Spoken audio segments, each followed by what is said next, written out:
Hey guys, this is Cobain the Christian. Today I want to talk about the third major theme of C.S. Lewis's Space Trilogy, or as we've mentioned, more accurately, the Cosmic Trilogy.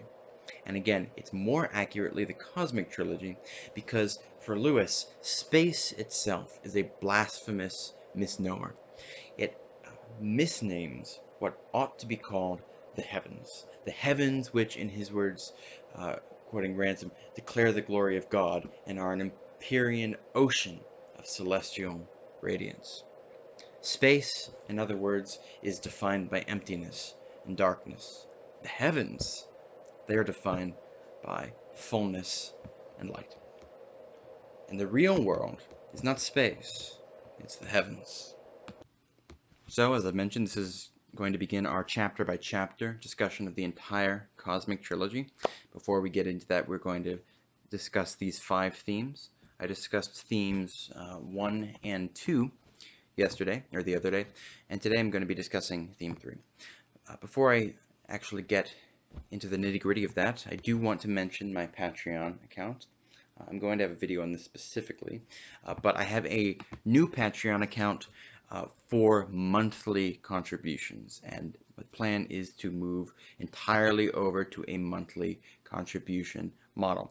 Now, on the 1st of the next month, which is only in a couple of days, I'm going to email my current patrons on my per creation account, and hopefully we can arrange for them to cease contributing on the old account in a per creation model and begin contributing on the new account. And the reason that I'm creating an entirely new account is because if I just change it within the pre-existing account, then it sets automatically the monthly income as the donation for a single creation.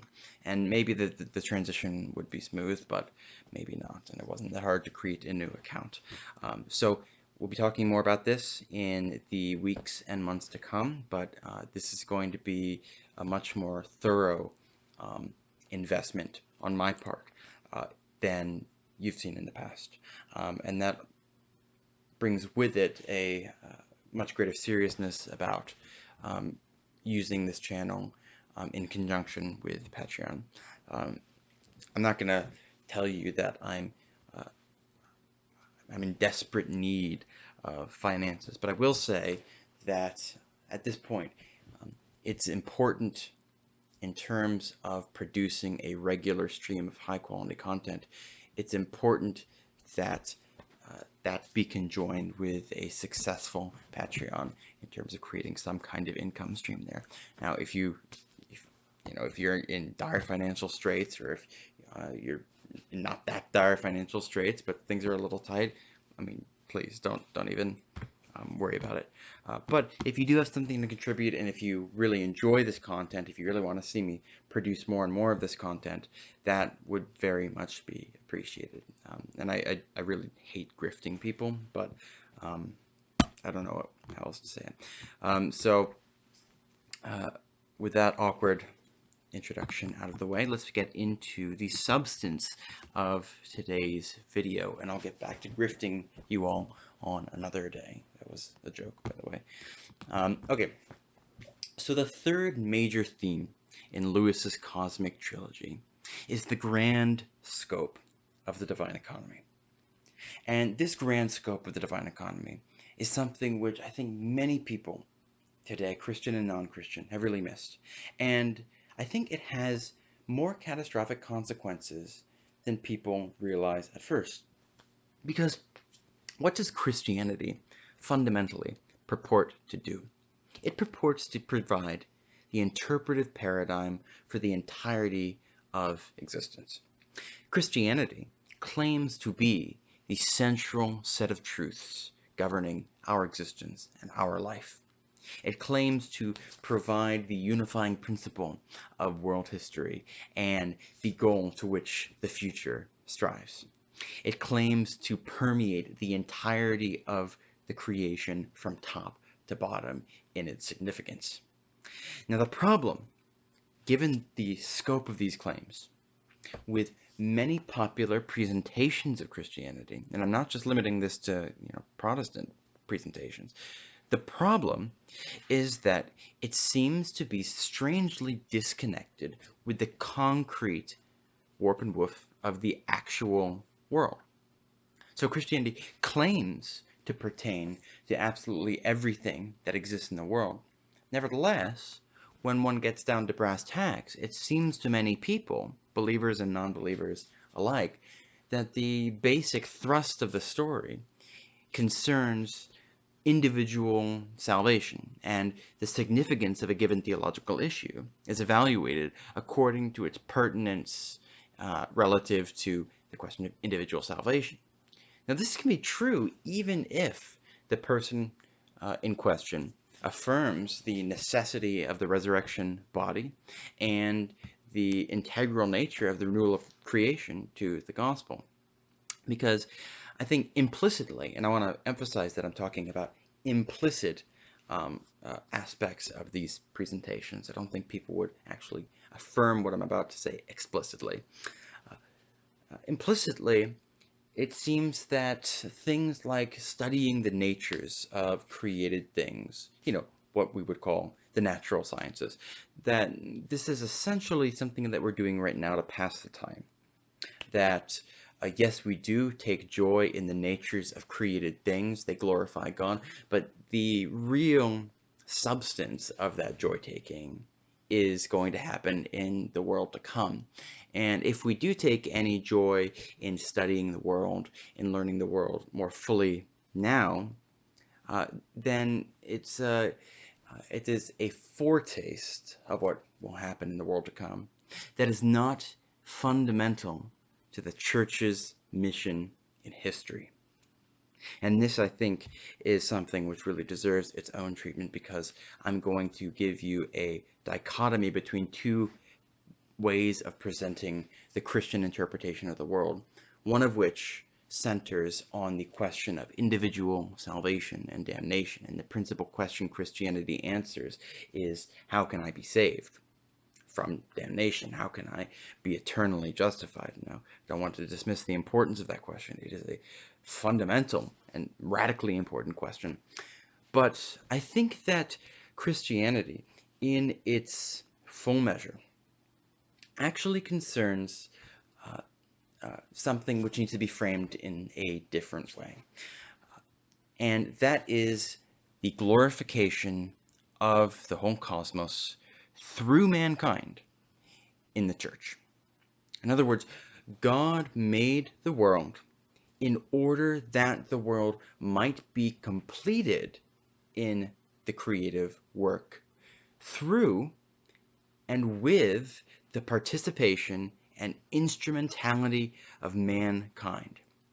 Not only so, but mankind, because of the free will granted it, and because of the rationality inherent in the image of God, after which mankind was created, man is free to choose the mode in which God's glory is manifest creatively. So there are an infinite number of potentially good creations, and we really get to participate in deciding which goodness is manifest at which point. You can make an infinite number of beautiful paintings. Now, that doesn't mean that all possible paintings are beautiful, but there are an infinite number of beautiful paintings, potentially. In other words, you can combine paint in an infinite number of ways that's aesthetically pleasing.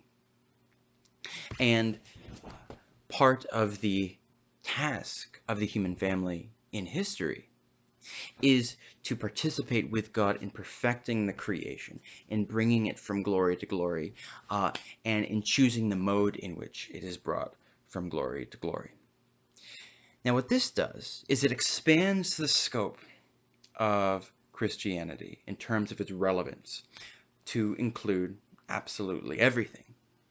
So when we're looking at history, the questions that we're asking in an historical discipline do not merely concern the personal salvation of the individuals whom we're discussing. And I mean in an ultimate sense. In other words, when we're asking the question, what is God intending to do in this historical narrative, right? God is building the creation. He's perfecting the creation. He's bringing it from glory to glory with and through the instrumentality of man. And an essential part of that project is the upbuilding of the human family. God is building a house for himself, and the foundation or the framework for that house is mankind itself.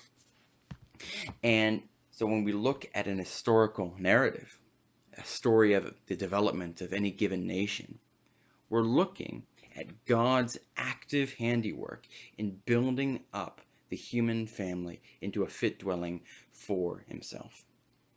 He structures it in specific ways, and the pattern of his structuring follows out typological rhythms. Or when we look at the sciences, when we study something like trees, trees are patterned after a symbolic archetype in the mind of God, and trees have intrinsic meanings, as does everything else. Remember, this is the basis of a symbolic worldview. A symbolic worldview says that symbolism, meaning, is intrinsic to created things. It is not something that we impose upon creation after the fact. Rather, the sun was created intrinsically with the meaning that it is a symbol of the radiance of the second person of the Trinity. That is one of the purposes for which it was created. And the behavior of created things, the appearance of created things, the sensible qualities which they evoke, all pertain, according to their respective natures, they all pertain to the unique way in which God is communicating himself. And that is not just a theological question, considered in isolation from other disciplines. No, this is something which has empirical implications. So a fully rounded science and a fully rounded history would always be centered on the question of what is God seeking to do? What is God seeking to say? Because, as Solomon says, it is the glory of God to conceal a thing, the glory of kings to search them out. It's a dereliction of duty to say, well, nobody can truly know the divine purpose. God invites us to come further up and further in and to search out his heart, to see his purpose in all created things in their different and various ways.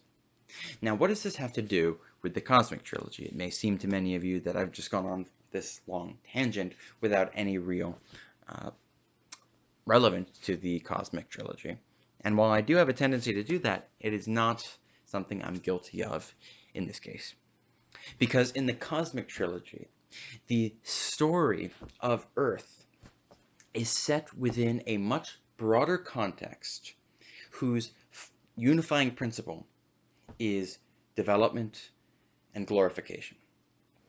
And the fall, which is often regarded, at least implicitly, but very often explicitly, the fall, which is often regarded as almost a central pillar in what it would mean to narrate the history of God's activity in the first place. In other words, you can barely conceive of a world in which there's no fall, because everything we know about God's purpose pertains in one way or another to the fall. But Lewis, in the Cosmic Trilogy, describes a divine economy, and if you're not familiar with that phrase, divine economy means the overarching scope of God's activity in creation. So we speak about the economy of redemption. This means the overarching plan for his redemption of mankind. The word economy actually comes from household management, or oikonomia, the word for house in Greek being oikos, and it's used in Ephesians 1. So when we talk about the divine economy, we're talking about his overarching purpose in relation to creation. And so the divine economy in Lewis's vision, in the Cosmic Trilogy, is about the infilling of all things with divine glory, the filling up of this glorious cosmos with rational creatures, what Lewis calls now, with rational creatures who can think God's thoughts after him. Not only so, these rational creatures are corporeal creatures. They have a corporeal set of relationships to each other and to the creation. And this contrasts with a whole different set of creatures who can think God's thoughts after him. Those other creatures are called Eldila. We will talk about them more as we go forward in our set of discussions, but this is a very exciting topic. And it's a very exciting way of thinking, because Lewis has a big vision, not only of what the world is, but of the way that the world potentially could be. One of my favorite little bits in Lewis is in in an appendix to the first book, Out of the Silent Planet. He creates the literary device of a letter from the protagonist, Elwyn Ransom. And Elwyn Ransom mentions in passing the suggestion that among the kinds of creatures who have an angelic sort of body, and we'll talk about what exactly I mean by that in the future, but he suggests in passing, among that sort of creature, there must be, or there probably are, creatures which are analogous to animals. In other words, creatures who have an angelic kind of body, but nevertheless are not possessed of rationality, thought, and are not moral agents in the way that we or the angels are. It's a big vision.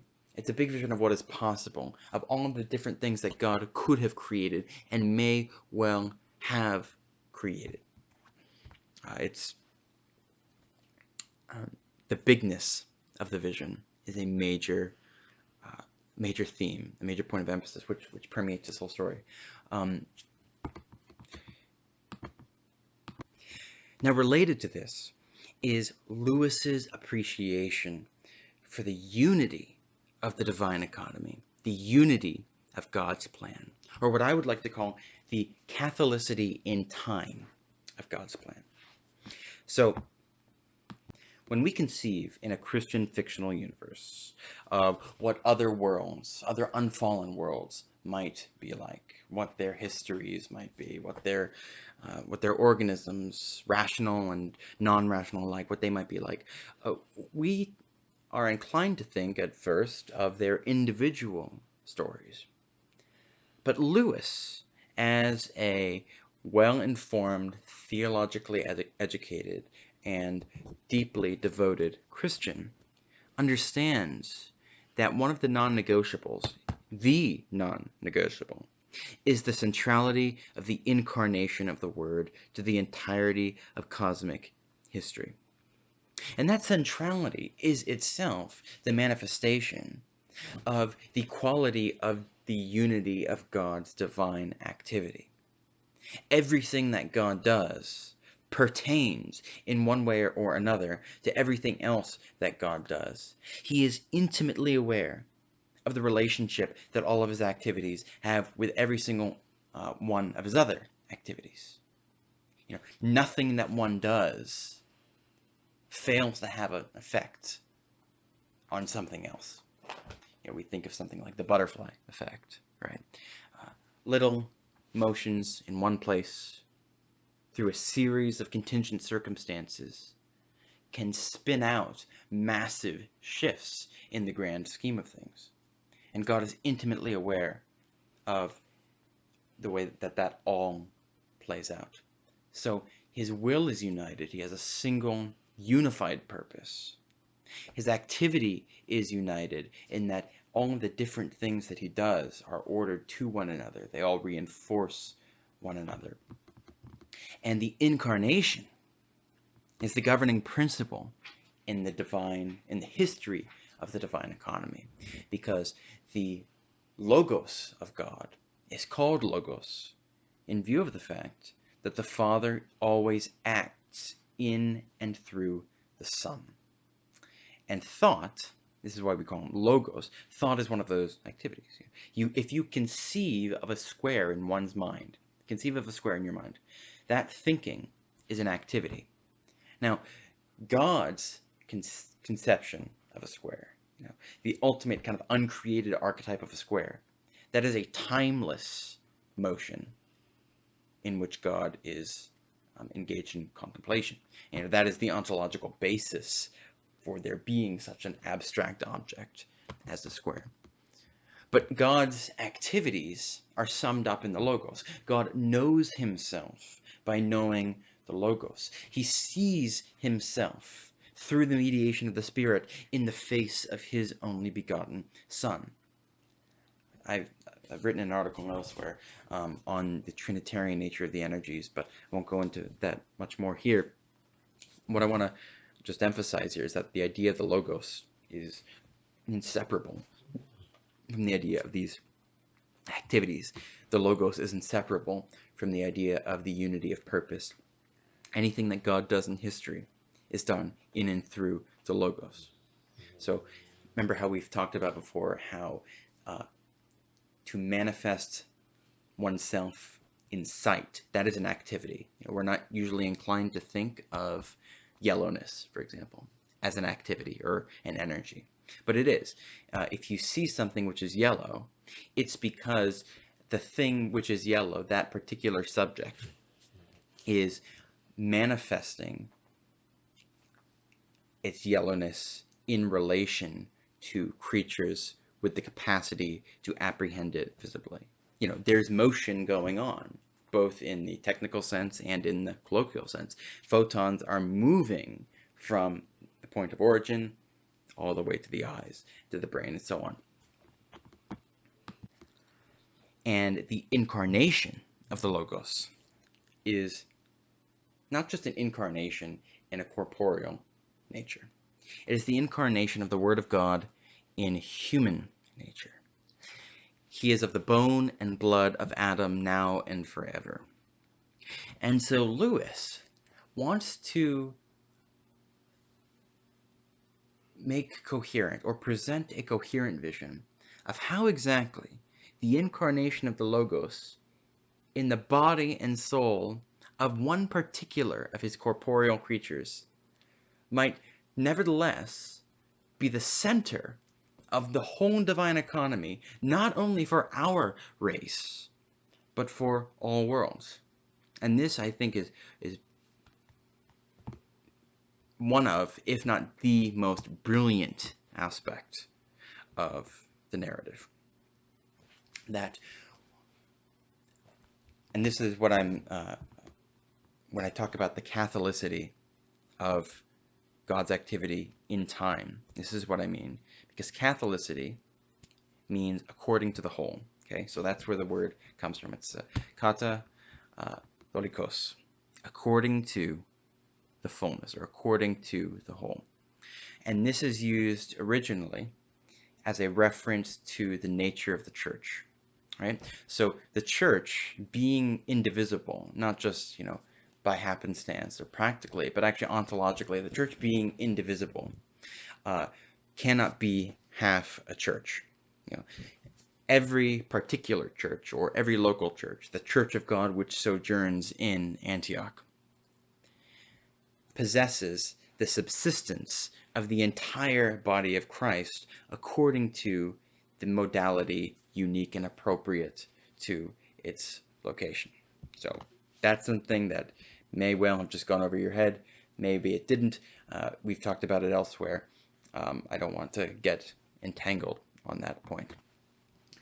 The most important thing to say in this context, though, is that this relationship, this way of relating to division and fractions, this is something which has its roots in the Eucharist. So when we consecrate the Eucharistic elements, every part of the Eucharist is the whole Christ.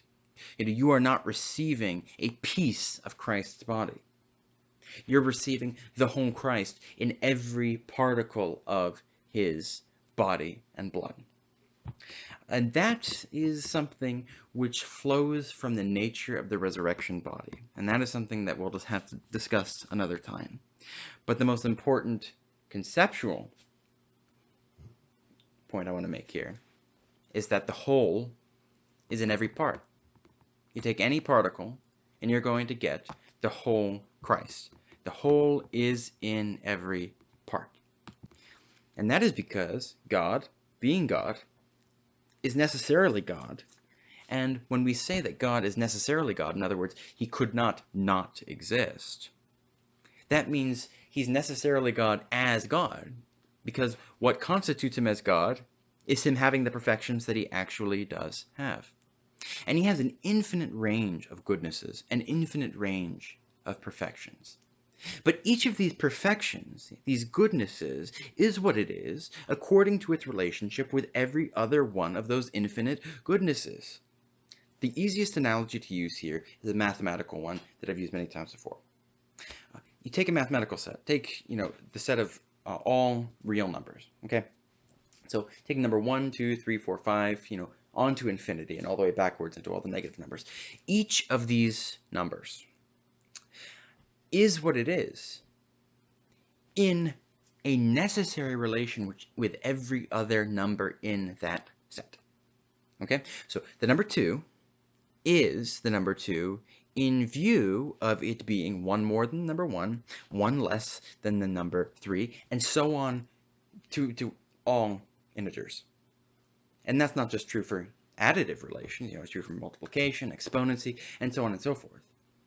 So you have this set of infinite numbers where every particular number bears a particular relation to every other particular number, and that relation is necessary for the original number to be what it is. And so you see here that the whole set is actually present in every particular integer. The number 2, to be the number 2, has to bear a relationship with every other number in the set. And that's an infinite set. And so every other number is actually qualitatively present in the number 2. Now, this was an amazing thing to realize, because this goes a very long way in solving the question, how can the operations be irreducibly one? This is the idea of divine simplicity. So there are multiple readings of divine simplicity. How can God's operations be irreducibly one? Nevertheless, the operations have real distinctions, not only from the essence, but among each other. And by real distinction in this context, I mean something like the formal distinction of Scotus. In other words, that the distinction between one operation and another operation, you can't just put it down to the limitations of the human mind. Now, the reason I think this is such a successful analogy is because nobody in their right mind would say that the number 2 is identical to the number 3. Nevertheless, if you follow my logic, and I think the logic is correct, if you follow my logic, then every number in the whole set is actually present in both numbers 2 and number 3. So you have the infinite set, the whole infinity, being manifest in different ways, in different modes, in both of those cases. Now this is what it means for something to exist in a Catholic, in this original sense, fashion. Father Laurent Klinnerwick, he has called this a holographic kind of existence, where you divide something in two and it only becomes two replicas of the whole. This is also the structuring pattern of fractals. Fractals which exist both abstractly in mathematics. If you take typical mathematical relations, you project them onto a computer screen visually, you'll see fractals, but you also see them in the concrete material of the world. You have fractals along coasts, you have fractals in the structure of lightning bolts, and so on and so forth. So this relationship is absolutely everywhere. It seems to bear a special significance. And that significance ultimately is rooted in the fact that God is one. And that oneness is an expansive and ultimate and perfect oneness. And by expansive, I mean it is not a oneness which is less than anything. It is a oneness which expands to incorporate everything. It is ultimate in the sense that everything which exists in relation to a perfection which has its context in that overarching unity. And thus existence itself has its, it intrinsically tends towards unity. And it is a perfect oneness in that every quality which is united within its umbrella is coextensive with every other quality. Every one of them implies every other one of them, and that's an infinite number of qualities. But as we've just discussed with the idea of infinite mathematical sets, that idea of infinity is not a philosophical problem, as long as you acknowledge the coherence of infinite mathematical sets. I don't want to get into the conundrums regarding infinity right now, but the idea of divine infinity, I think, is a really foundational one. And so for Lewis, the incarnation of the Word is the center of the whole cosmic story. The whole cosmic arc of salvation is centered on the incarnation of the Word in a human body and soul. But because of God's catholicity in time, all worlds exist as the center, as the real center. But not only so, they exist as the real center in relation to the incarnation. As you see, this is a really important point. It is not a way of saying, well, the history of Malacandra is equally important as the history of Paralandra, and that's the way that the whole is in every one of the parts. No. That would just say that each of them is equally important, not that each of them constitutes the actual center. What it does mean is that every activity of God in the whole scheme of salvation history pertains to every moment in that scheme of salvation history. So if the incarnation is the actual center, well, the history of Malacandra, which is one of the ancient worlds, and we'll talk about what that means as we work through the actual narrative, the history of Malacandra has, in its orientation, a preparatory role in relation to the incarnation. The history of Paralandra has, in its very nature, in the intrinsic pattern of its story, the history of Paralandra looks back towards the incarnation as the root of its unique mode of existence, and so on and so forth. And I want to read to you a passage from the Cosmic Trilogy, and this is from Paralandra, what I think may be the most beautiful chapter that Lewis ever wrote.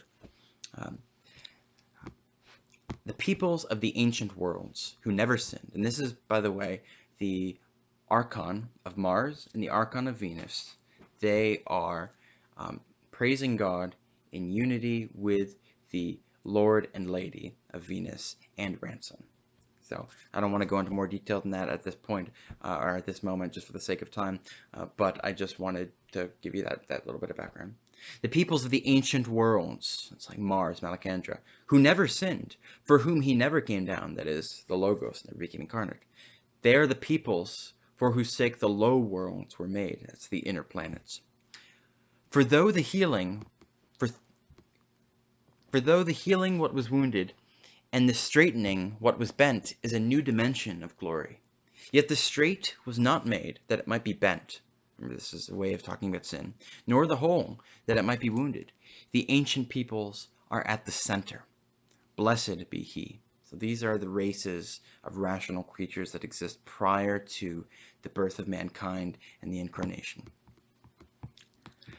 And then the text goes on.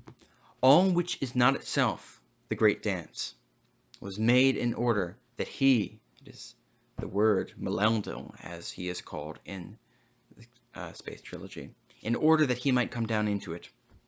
In the fallen world, he prepared for himself a body, and was united with the dust, and made it glorious forever.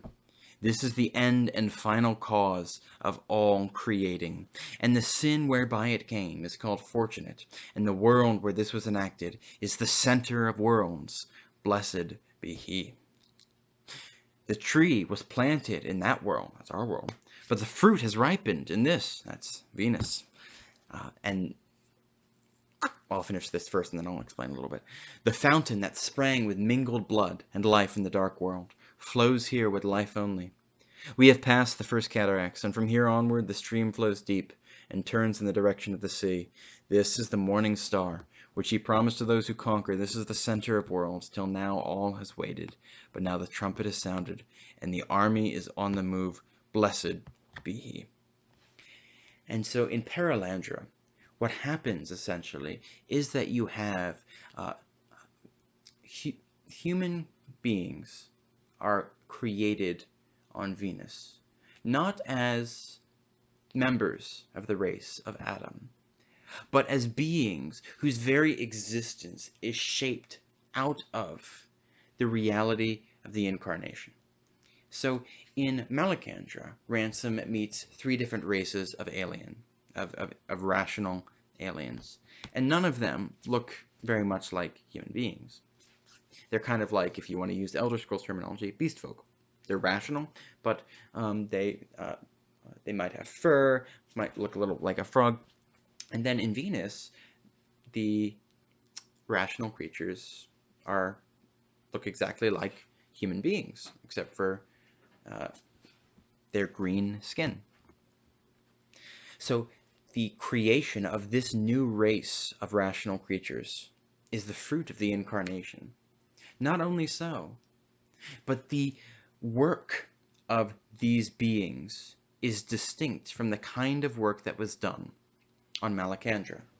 Because in Malacandra, you had villages, you had working, you had farming, and things like that. But you didn't really have the development of high technology, of what we would call advanced high civilization. It was what we would call basically Stone Age, and they were happy and delighted in God in that context. But as the psalmist says, we were made for a little while lower than the gods, a little while lower than the angels, but we are to be crowned with glory and honor and set over the entire creation and made co-creators with God.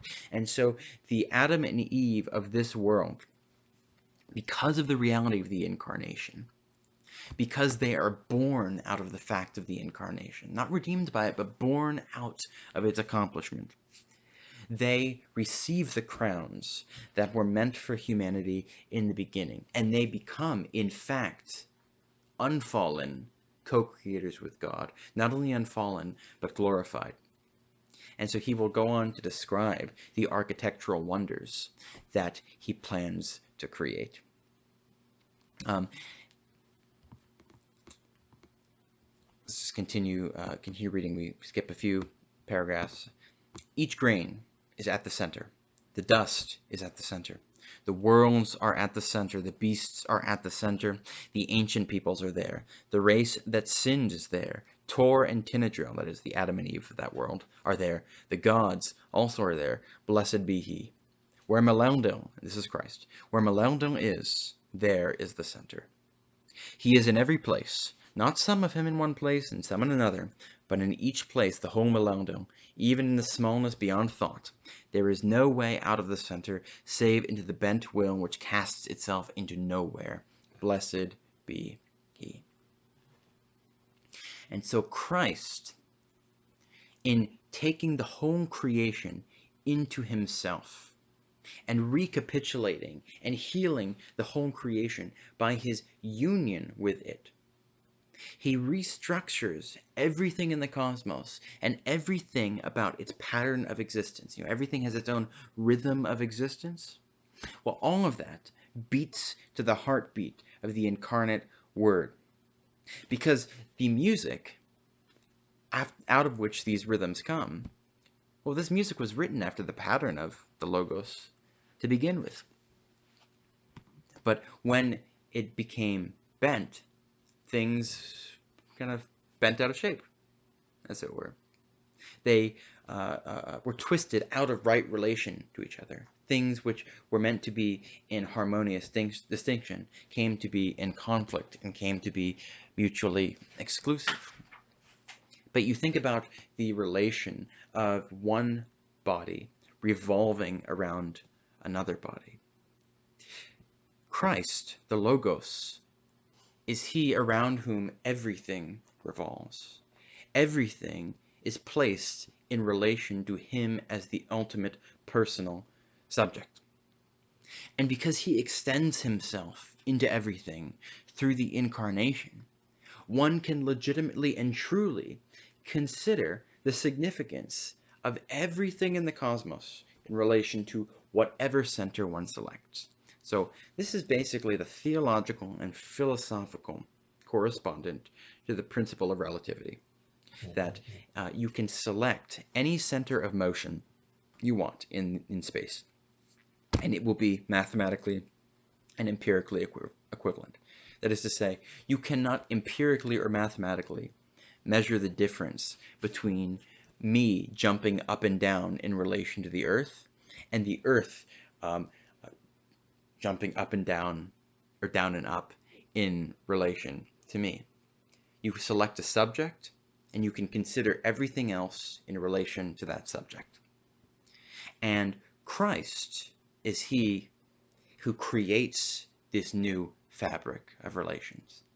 And this has a vast collection of practical, theological, spiritual consequences, some of which are just popping into my head now. You think about the notion of fame, and think about the idea of, when people want to be famous, what is it that they want? Ultimately, fame entails a degree of mutual exclusivity with the attention paid to other people. I mean, that's just how it is, given the way that we think, given the way that things seem to work. But as C.S. Lewis says in Great Divorce, and I only am now seeing the connection between this, in the concept in Great Divorce and the concept here, as C.S. Lewis says in Great Divorce, in the world to come, everyone is famous. And that doesn't mean everyone is not famous, which is what some people would take it to mean, basically that there's a limited amount of fame, and so you divide it equally among everybody, and so everyone has a little bit, but not very much. No, everybody is massively famous. Everybody is thinking about everybody else at all times, because everybody can legitimately be considered as the center in relation to which everything else moves. So what I'm saying to you basically is, you are the center of the universe after all.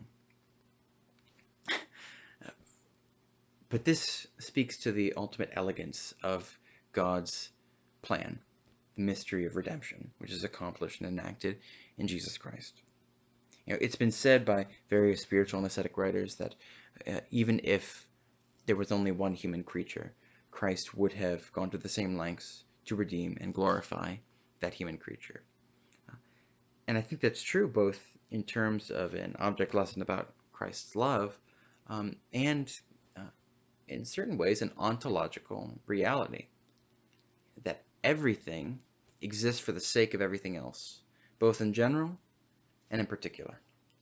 In the world to come, everybody could write with legitimacy and with truth a history of the whole creation which led up to them and which followed them as the central fulcrum of history. But that's only because we are all united to Christ, who is the ultimate archetypal center of all things, and who is present never in a part or a fraction, but always in fullness wherever he is present through the Eucharist. So that sums up what I wanted to talk about today, the grand scope of the divine economy.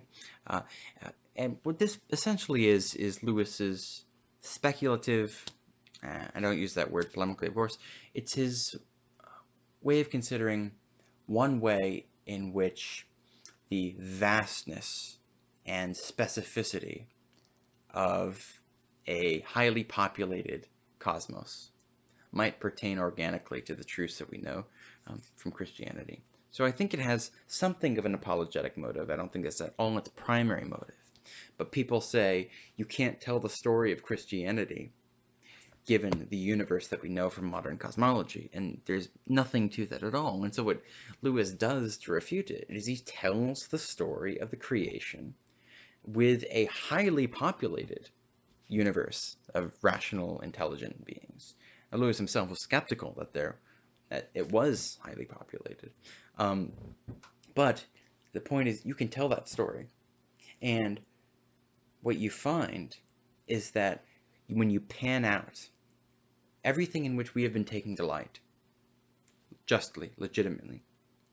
The whole arc of salvation history that we revel at in terms of its elegance and its aesthetic beauty. In the end, that turns out to be one chapter of a much grander story. That is what it means for God to be infinitely good. It means that we will always be discovering new goodnesses, new ways in which He is singing out His goodness to us. And we will always be discovering how the goodnesses which we have come to know already pertain to that much larger piece of music. So I hope that wasn't too unclear. Tomorrow, or maybe the day after, we are going to be talking about the relationship between the beginning and the end of things. And this I really enjoy because we're used to talking about the end of the world. I prefer the phrase which I got from Lewis, conceptually. If not, I don't know if he ever uses this specific phrase, but I prefer the phrase great morning, the great morning. Because the great morning is, that is like morning, evening, and morning.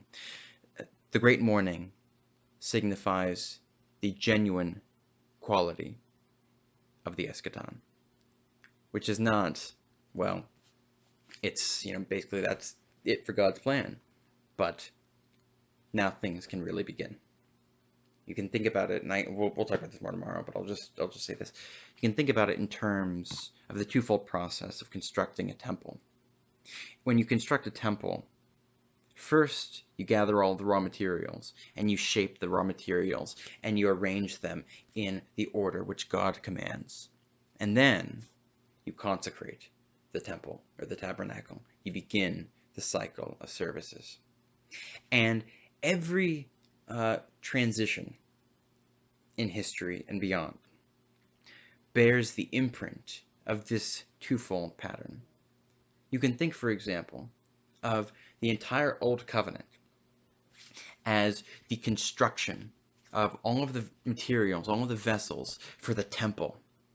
And then in the New Covenant, Christ comes, He enters into that temple, which has been built through the instrumentality of God in His elect people, through the prophets, in everything that He did in the Old Testament. Christ comes as high priest, and He begins the service. He anoints the Holy of Holies, sprinkles the heavenly altar, and so on.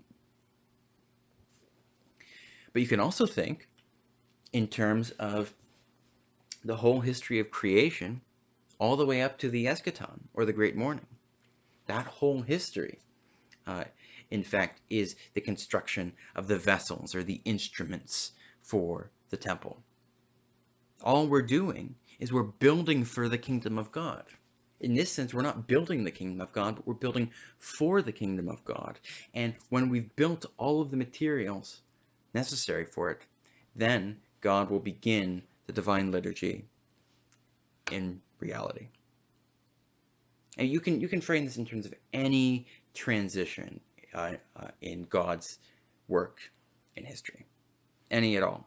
Wherever there's the transition from one phase to another phase, you can think of it in terms of building vessels for the temple versus actually consecrating the temple and beginning its cycle of services. So we're going to be talking about that tomorrow as it relates to the cosmic trilogy. The end is the beginning, and the beginning is the end. Thanks for listening.